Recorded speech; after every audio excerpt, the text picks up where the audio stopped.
John's day started like any other. A cup of lukewarm coffee, a quick glance at the news, and the sound of his neighbor's lawnmower roaring to life at 7 a.m. sharp. But today was different. As he shuffled out to retrieve his mail, still wearing his plaid pajama pants and mismatched socks, he spotted it, the dreaded HOA letter. It was perched atop the pile of bills and coupons like a vulture eyeing its next meal. The envelope was pristine white, emblazoned with the HOA logo that somehow managed to look both smug and condescending. John ripped it open with the enthusiasm of a man unwrapping socks on Christmas morning. The letter began with the usual pleasantries. "Dear Mr. John Smith," followed by a thinly veiled threat masquerading as concern for community standards. Then came the demand, *, your lawn has exceeded the acceptable height limit of 4 inches as outlined in Section 12B of the HOA guidelines. Please rectify this issue within 7 days to avoid penalties. *. John stared at the letter, then at his lawn, which, admittedly, looked less like suburban perfection and more like a nature preserve. He had been busy, very busy, but not in a way he could explain to Karen, the HOA president who seemed to think her clipboard gave her divine authority over all living things within a 5-mile radius. 4 inches? Who measures grass in inches? John muttered to himself as he walked back inside.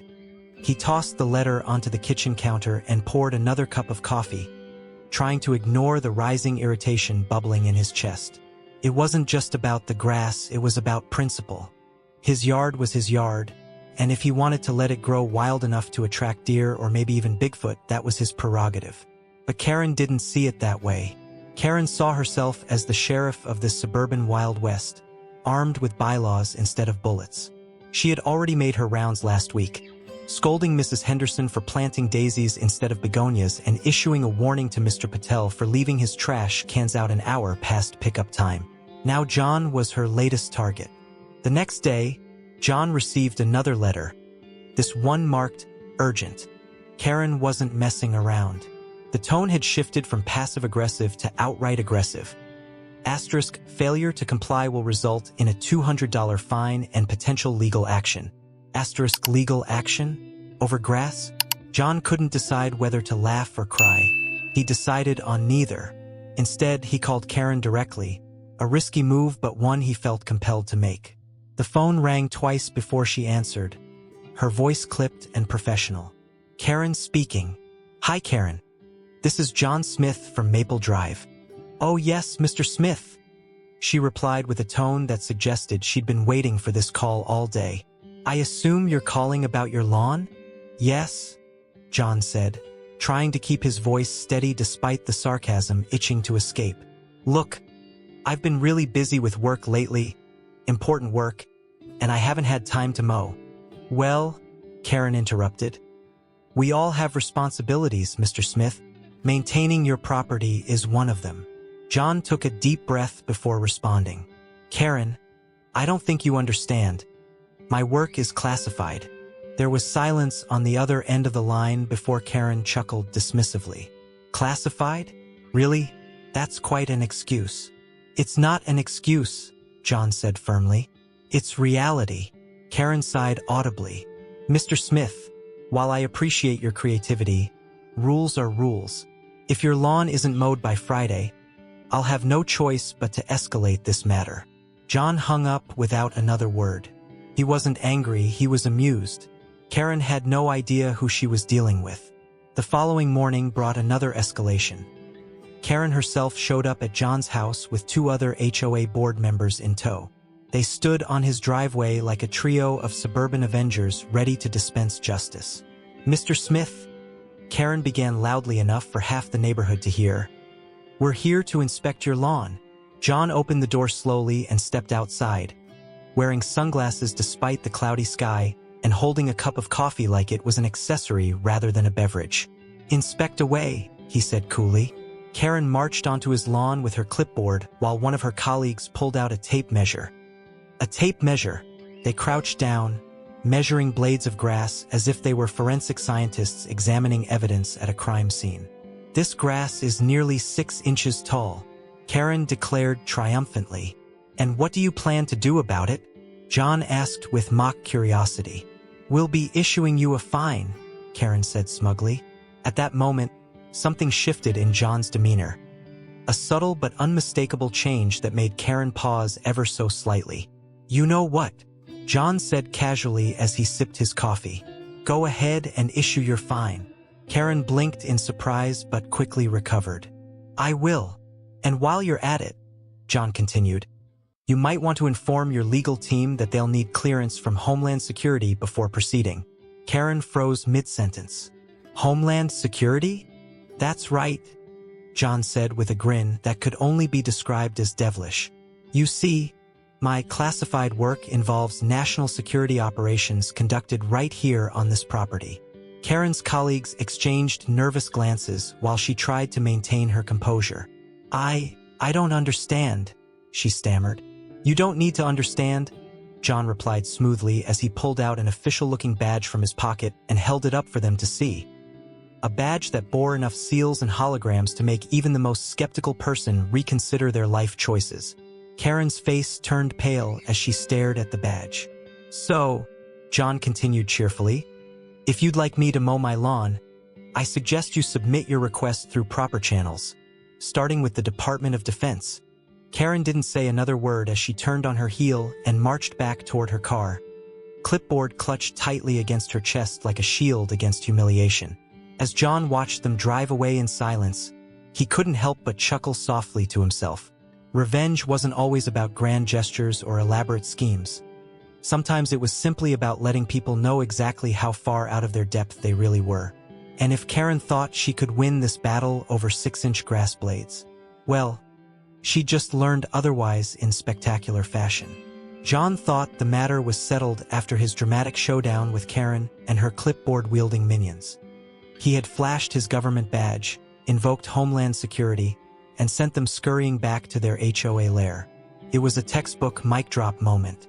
But if there was one thing John underestimated, it was the sheer tenacity of a suburban HOA president who had tasted humiliation. Karen wasn't just going to let this go. No, she was going to escalate. The next day, John woke up to find a new letter from the HOA taped to his front door. This time, it wasn't folded neatly in an envelope. It was plastered there like some kind of medieval proclamation. The bold header read, Asterisk, Notice of Non-Compliance. Final Warning. Asterisk beneath it was a long-winded explanation about how community standards were vital for maintaining property values, and how John's lawn was a blight on the neighborhood.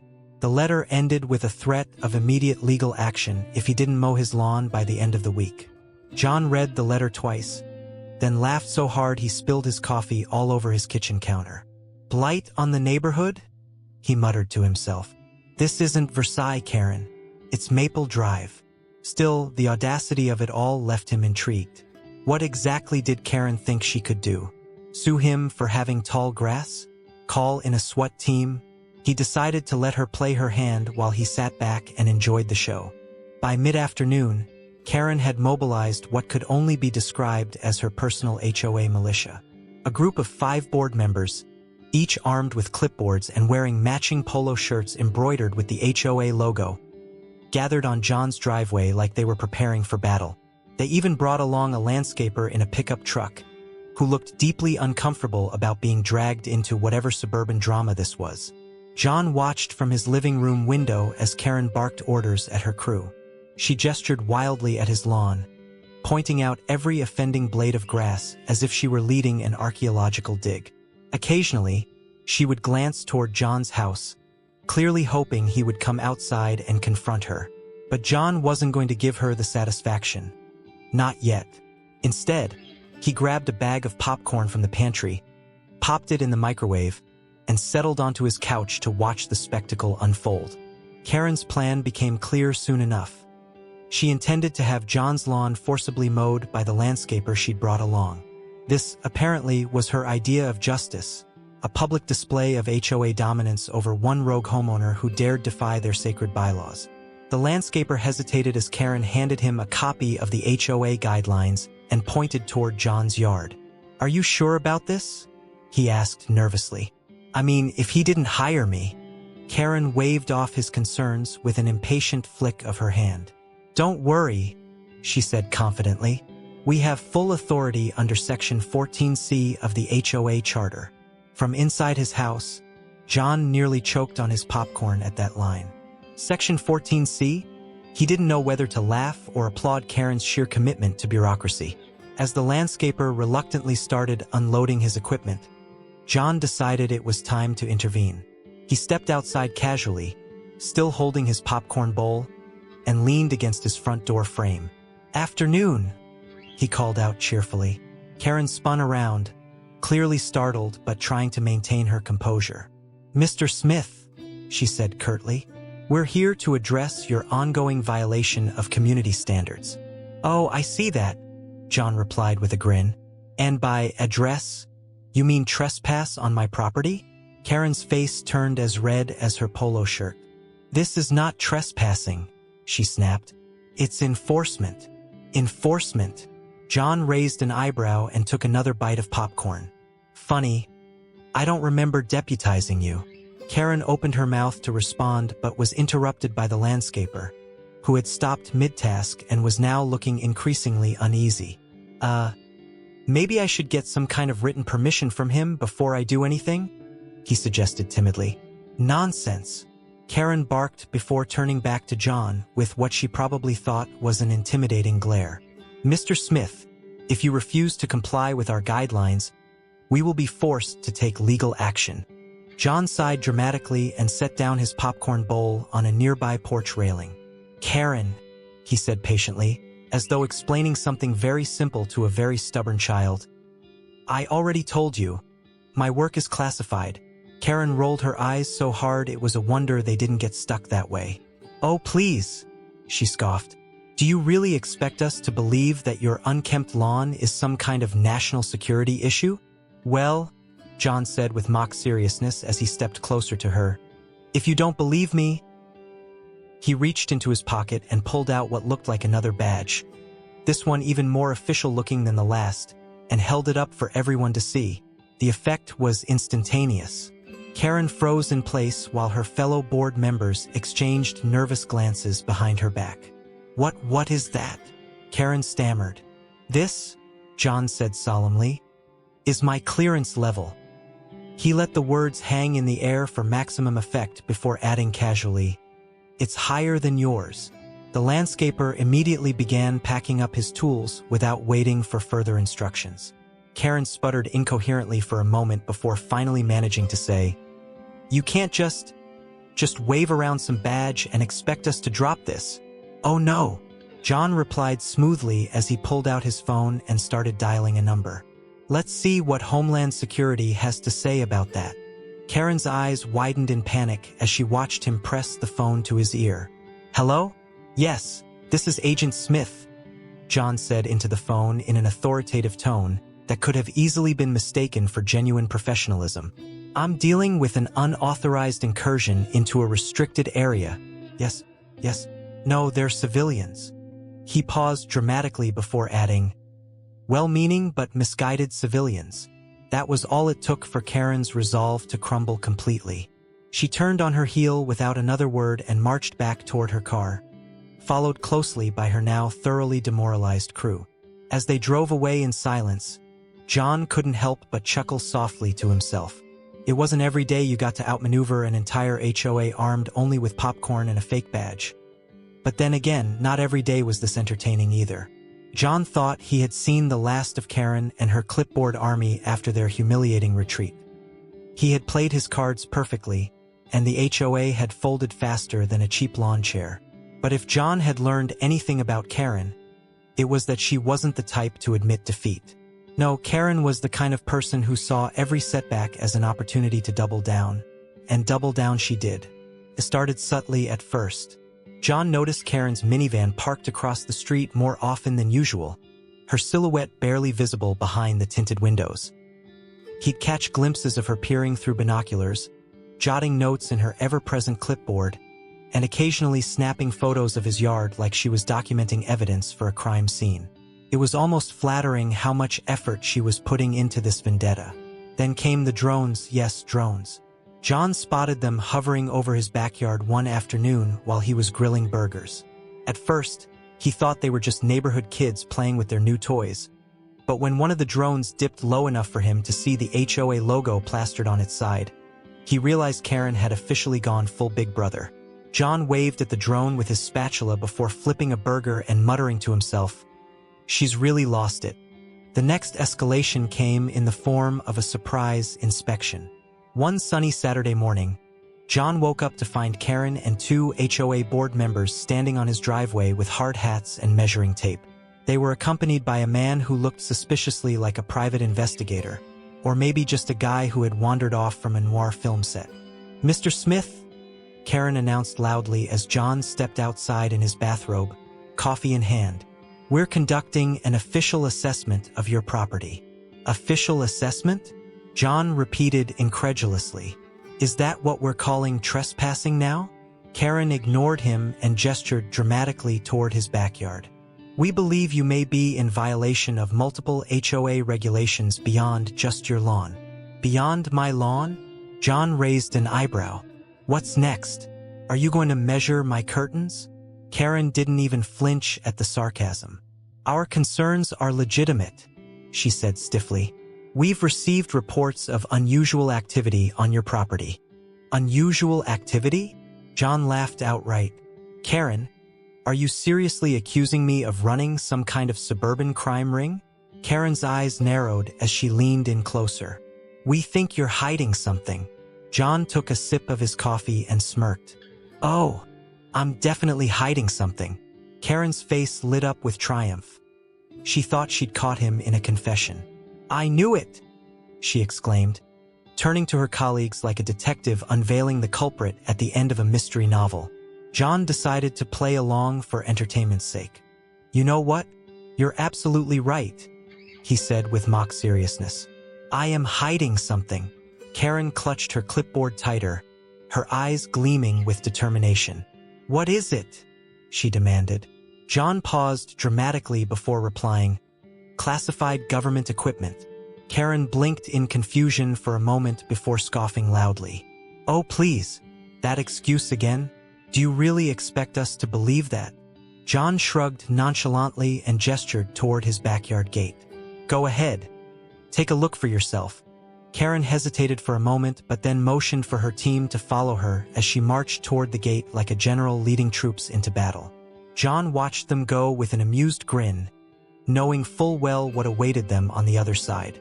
As soon as Karen pushed open the gate and stepped into John's backyard, chaos erupted.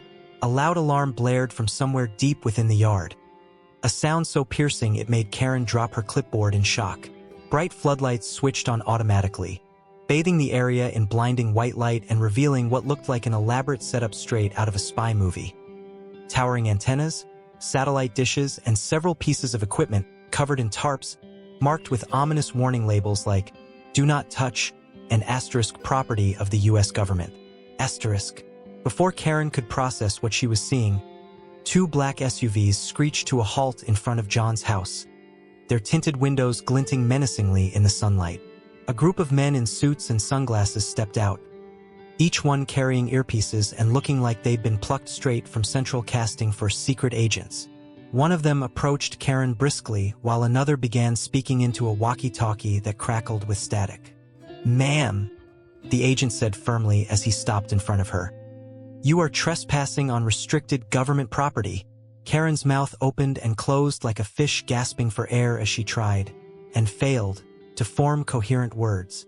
"This area is part of an ongoing national security operation." The agent continued without missing a beat. "Your presence here constitutes a breach of protocol." Karen finally managed to stammer out something resembling a sentence. I didn't know. That's no excuse." The agent interrupted coldly before turning to one of his colleagues and muttering something under his breath. Meanwhile, John stood at his back door watching the scene unfold with barely contained laughter. He couldn't have planned this better if he'd tried. The agents escorted Karen and her team off the property while issuing stern warnings about legal consequences should they attempt to return without proper authorization. By the time they reached their cars, Karen looked like she'd aged 10 years from sheer embarrassment. As the SUVs drove away and silence returned to Maple Drive, John walked back inside feeling victorious. Not just because he'd won this ridiculous battle against Karen, but because he'd done so with style. Later that evening, as he sat on his porch sipping a beer and enjoying the sunset over his still unmowed lawn, John spotted Karen's minivan parked down the street again. But this time there were no binoculars or note-taking involved. She was simply sitting there staring at his house with an expression that could only be described as defeat. John raised his beer in her direction, as if to toast her efforts before leaning back in his chair with a satisfied grin. Sometimes revenge wasn't about getting even. It was about reminding people why they should never mess with you in the first place. John thought the saga with Karen and the HOA had finally reached its climax. After the black SUVs, the secret agents, and Karen's public humiliation, it seemed like the neighborhood drama had reached its natural conclusion. But John should have known better. Karen wasn't just persistent. She was relentless.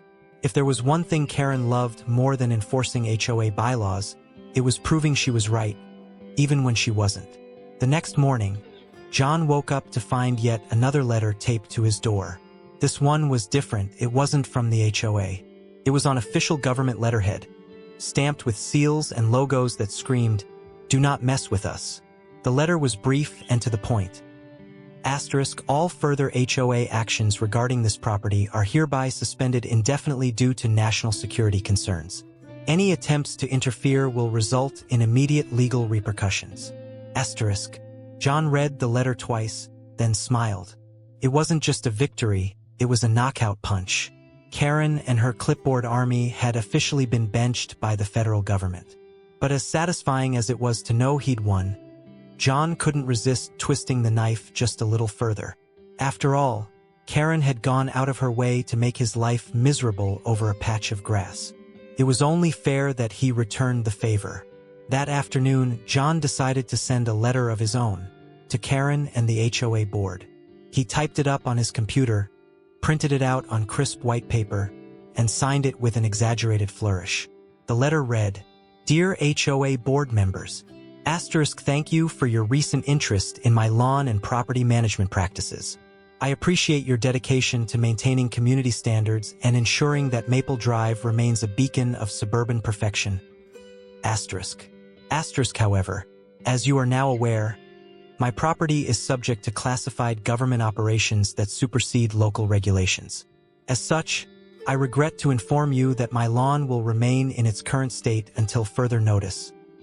Asterisk. In the meantime, I encourage you to redirect your efforts toward more pressing matters, perhaps addressing Mrs. Henderson's unauthorized daisy planting or Mr. Patel's chronic trash can violations. Sincerely, John Smith, proud homeowner and occasional government agent." John folded the letter neatly into an envelope and walked it over to Karen's house himself. He dropped it in her mailbox with a grin that could only be described as mischievous. The fallout was immediate. By evening, word had spread throughout the neighborhood about John's classified property status and his letter to the HOA. Neighbors who had previously kept their distance suddenly started waving at him from across the street or stopping by to chat while walking their dogs. "Is it true?" Mrs. Henderson asked excitedly one afternoon as she watered her daisies, which were still very much unauthorized. "Are you really working for the government?" John shrugged nonchalantly. "Something like that." The rumor mill went into overdrive. Some neighbors speculated that John was part of the CIA. Others were convinced he worked for NASA or some top-secret military division. One particularly imaginative theory suggested he was hiding alien technology in his backyard. Karen, meanwhile, became something of a pariah within the HOA. Her failed crusade against John had made her a laughingstock, and her reputation as a clipboard-wielding tyrant began to crumble. At the next HOA meeting, she tried to regain control by proposing new bylaws about drone usage and lawn height enforcement. But her motions were met with eye rolls and barely concealed snickers. "Maybe we should focus on real issues," one board member suggested pointedly. Karen's face turned redder than ever as she realized her reign of terror was officially over. For John, life returned to normal, or at least as normal as it could be when half the neighborhood thought you were a secret agent guarding alien artifacts. He continued letting his lawn grow wild, much to Karen's dismay, but no one dared challenge him anymore. One day, while sitting on his porch enjoying a beer, and watching his unkempt grass sway gently in the breeze, John spotted Karen walking by with her dog, a tiny Pomeranian named Muffin who looked perpetually annoyed with life. Karen glanced at John briefly but quickly looked away when she saw him smirking at her. She tugged Muffin's leash a little harder than necessary and muttered something under her breath. "Lovely day for some classified lawn care," John called out cheerfully. Karen didn't respond.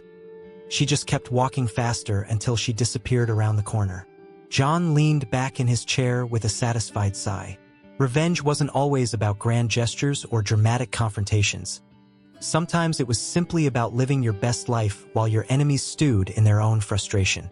As he finished his beer and watched Muffin's tiny paw prints fade into the distance, John couldn't help but chuckle softly to himself. And so ended the saga of John versus Karen. A tale of grass blades, government badges, and suburban warfare that would live on in Maple Drive lore for years to come.